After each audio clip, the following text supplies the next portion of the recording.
straight down. If you look at the female pelvis, you'll notice that the legs, the femurs, slant inward. So we know that the males will be straight and the females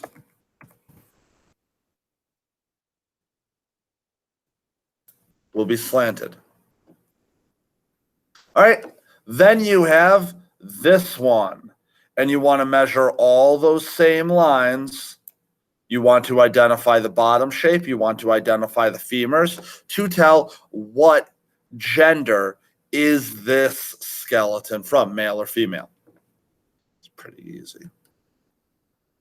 Then we're going to come down here and we're going to explain stuff. So pelvis width, just tell me, what's the difference? Which one's bigger? Pelvis width, is the male bigger or is the female bigger? Sacrum, is the male bigger or is the female bigger? Pelvis opening, is the male bigger or is the female bigger? Bottom shape, is there a difference? E and E. Femur bones, is there a difference? Line, line.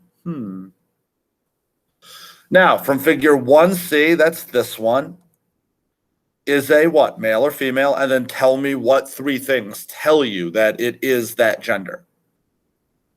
All right, then we're going to use the graph down here for number 3. And this works just like the graph that we did last week for the fetal changes lab.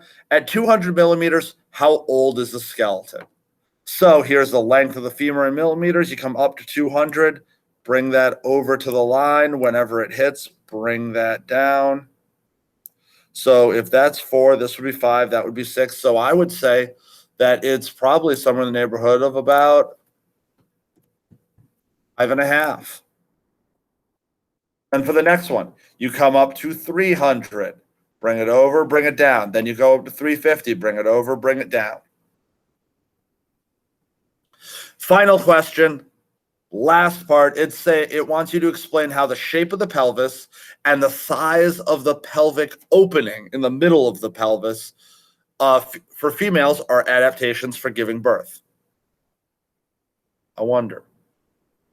And then for B, explain how the shape of the sacrum in the female is also an adaptation for giving birth. These two can be answered with the exact same answer. Because all of these, whatever the adaptations are for the same goal. So double check, see what you can come up with. It's really, I think you can do it. And if you can't, come see me during class. Mr. Matthews, I have a question. All right, folks, that's the lab. Simple, easy, straightforward. It just requires a little bit of answering and some measurements. Fantastic. So ladies and gentlemen, I hope this helps. I hope this clarifies the lab for you so that you understand what you're expected to do and how to complete it successfully.